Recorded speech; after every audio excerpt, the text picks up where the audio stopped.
What actually makes a childhood magical? Is it the toys, the presents, the big house with enough bedrooms for everything, the expensive days out, or is it something much quieter than that? Because over the last 2 years, I've experienced two very different versions of life with my son. I've experienced the house full of toys, constantly buying clothes, finding the next thing he might like, rotating his toys as if I was running a tiny shop. And I've experienced travelling in a van, where he had one intentional box of toys and very little space for anything else. And watching him in both environments has made me question almost everything I thought being a good mum was supposed to look like. Because the truth is, I don't think most of those toys were really for Lucas. I think they were for me. They helped me feel like a good mum. They helped me feel worthy. And that was a difficult thing to admit. If you're new here, I'm Danielle. I'm a mum to a 2-year-old little boy called Lucas, and together with our 2 dogs, I'm documenting our journey as we build a slower, simpler, more intentional life through motherhood, nature, van life, and the courage to question what we've been taught we should want. If you've ever wondered whether giving our children more really does give them a better childhood, I'm really glad you're here. When Lucas was born, I wanted to give him everything I thought a good mum should provide. A lovely home, nice clothes, toys that helped him learn, books, experiences, days out and holidays. I did have toys, presents and holidays growing up, so this wasn't about trying to give him the material childhood I never had. I had many of those things. It was more like I had absorbed this idea that a successful mum is someone who can provide everything, someone whose child never goes without. Someone whose house is full of things showing how loved that child is. And I don't think I consciously thought, if I buy this, I'll be worthy. I actually told myself that I just wanted to spoil him. But underneath it, that was probably what was happening. Every new toy gave me a little feeling of reassurance. Look, he has everything. I'm doing a good job. I'm a good mum. But then there was too much. He wouldn't know what to play with. They would do my head in. Things would sit untouched. So I'd have a huge clear out and organise everything again. I'd rotate the toys like a shop, then gradually buy more. It would become overwhelming again. I'd clear them out again and repeat. It has taken me more than one attempt to recognise this pattern. Even now, there are too many toys in the house again. The difference is I'm not trying to prove that I'm a good mum anymore. Honestly, I think this time it's because I moved into a 3-bedroom house, started over again, saw empty rooms and subconsciously thought they needed filling with something. And that realisation made me laugh because it proved the point perfectly. Maybe I don't need a bigger home just so that I can own more things to fill it. When we packed the van to go travelling, we had to donate so much. Furniture, clothes, household things, and loads of Lucas's toys. At first, getting rid of them felt genuinely difficult. I felt so much guilt. It felt like I was taking something away from him. There was part of me asking, what if he misses these? What if I'm not giving him enough? What if travelling with only a small amount of things makes me irresponsible? But once we were living in the van, we had only one box of toys. They weren't random toys thrown together because we had space. They were chosen intentionally. Things he actually enjoyed, things he genuinely played with. And because there wasn't hundreds of options competing for his attention, he used them. He wasn't overwhelmed by them. I wasn't overstimulated by them. He knew what he had, and then most of the time he would leave them anyway. He would pick up stones, sticks, leaves. He'd splash in puddles, throw rocks into the river, watch the birds, explore the ground, spray water from the cold shower everywhere and think it was the funniest thing in the world. Nature became part of his play. The world became the adventure. And I began to see that what made him happy wasn't having endless entertainment prepared for him. It was having freedom to explore. I once saw a little girl while we were travelling who wasn't allowed toys. When she saw Lucas's toys, she completely lit up.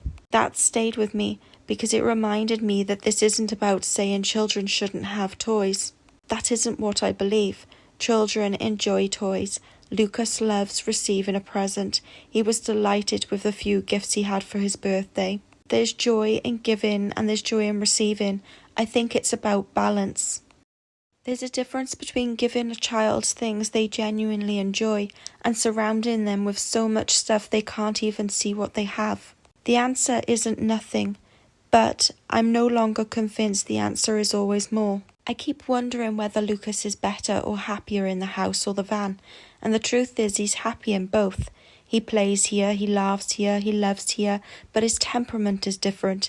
In the house, he gets bored more easy. He's drawn to the TV and the screens. There are more tantrums, more chaotic energy. He struggles to burn everything off in the same natural way. There are different rooms, more jobs to do, more distractions, and more opportunities for us to be near each other, but without truly being together. Sometimes it feels as though we're coexisting in the same home, but living in separate little worlds. He is playing with his things, I'm trying to get something done, the TV is on all day, there's washing, cleaning, phones, rooms that need attention. In the van, we're physically contained in a much smaller space, but somehow our lives feel more open. We spend most of our time outside, walking, talking, watching things, playing and exploring. And even though we aren't travelling full time at the moment, I notice the same thing when we take the van out on trips. We naturally fall back into that rhythm, less distraction, more connection, more eye contact, more shared moments. I feel calmer and less overstimulated, my nervous system feels safer, and because I'm more regulated and present, I have more of myself available to give Lucas. Strangers comment all of the time on how happy and content Lucas seems when we're out in the van. He is naturally a happy little boy, but there is a difference between being happy and being deeply content. He is constantly moving, discovering, using his body and following his curiosity. He has fewer reasons to fight against the day because the day itself gives him somewhere for all of that energy to go.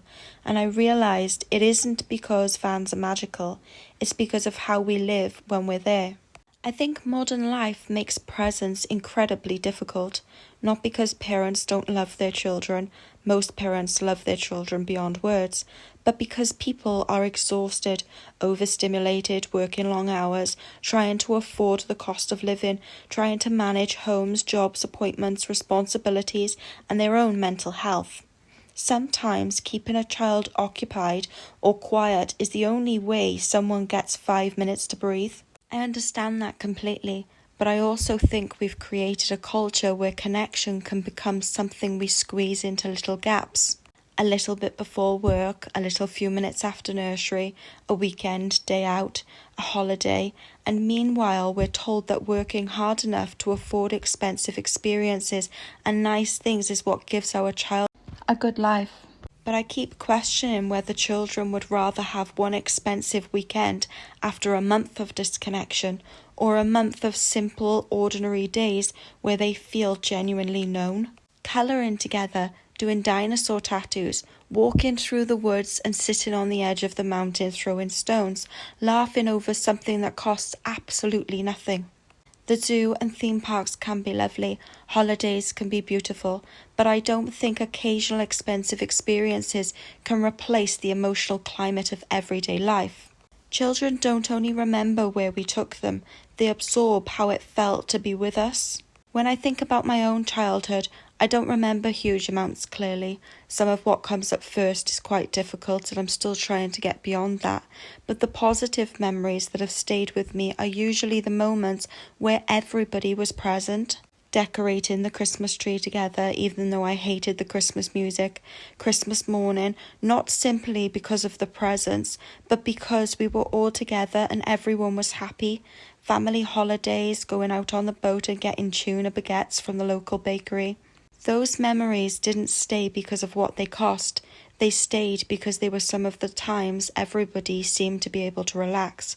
Nobody was forced in anything. We were all just together. And that is what I remember most, the feeling. My parents worked incredibly hard to give me and my sister the things they never had. That came from love. I did get presents I desperately wanted. I remember getting an Xbox on one Christmas, a dollhouse on another, and being incredibly happy. But looking back now, I know I would have traded the Xbox and the dollhouse. I would have traded the presents, the birthdays, the Christmases, and the holidays for the kind of relationship with my mother that I always longed for. I wanted affection, closeness, to feel understood. I wanted time together that didn't feel forced or avoided because we struggled to get along. I wanted to feel loved in the way I needed to experience love. I know my mother loved me, but she wasn't shown how to love that way either. And I can hold compassion for that, while also acknowledging what it felt like to be the child who needed something different. That has shaped the mum I want to be, not because I'm trying to create a perfect childhood for Lucas. I can't, and not because I'll never make mistakes. I already have, and I'll make more. But because I know now that the most important things I give him may be the things nobody else can see. The safety to cry without losing love, the freedom to have his own personality, the space to explore, the confidence to know that his body and feelings belong to him, the certainty that he doesn't have to shrink himself to remain connected to me. Becoming his mum has completely changed my definition of success. I used to think a successful mum provided everything materially: a house, toys, clothes, education. All of those things matter. Children need their physical needs met. I never want Lucas to feel like he lacked emotionally, physically, or materially. But the material part is only one piece. Now, success as his mum looks like being present, connected, emotionally safe, allowing him to become who he is rather than moulding him into who I think he should be. I want to give him freedom, adventure, and safety. I want him to know his worth before the world ever tries to make him question it. And I think this applies to adults too. Children don't need endless stuff and distraction. They need presence and connection, and honestly, so do we. We buy things, we scroll, we fill schedules and houses, we fill silence, constantly distracting ourselves. But underneath it all, I think adults are often longing for the same things children naturally reach for: to be seen, to belong, to feel safe, to play and explore, to feel fully alive in the moment they actually live in. Maybe children haven't forgotten what makes a life magical. Maybe we have. When I try to choose the single happiest moment I've ever seen Lucas have, I can't, and at first that made me emotional because I wished I could have named one perfect memory. I have seen him delighted opening a couple of gifts. I've seen him hysterical with laughter spraying water everywhere, running into puddles, throwing stones into the river, riding his quad, colouring, exploring, sitting somewhere beautiful and being completely absorbed in the moment. There isn't one magical moment, there are hundreds of ordinary ones. And perhaps that is what a magical childhood really is. Not one perfect Christmas or the biggest birthday, not the most impressive holiday, but enough everyday moments of safety, joy, wonder, and connection that childhood itself feels like a place you are allowed to belong. If Lucas grows up thinking about his childhood, I hope he remembers that he was safe, physically and emotionally, to be his true authentic self. I hope he remembers that his mum was present, that I was connected to him, and I genuinely loved spending time with him. That he never needed to earn my love by behaving perfectly, achieving something, or becoming easier for me to understand. I hope he remembers how it felt to be with me.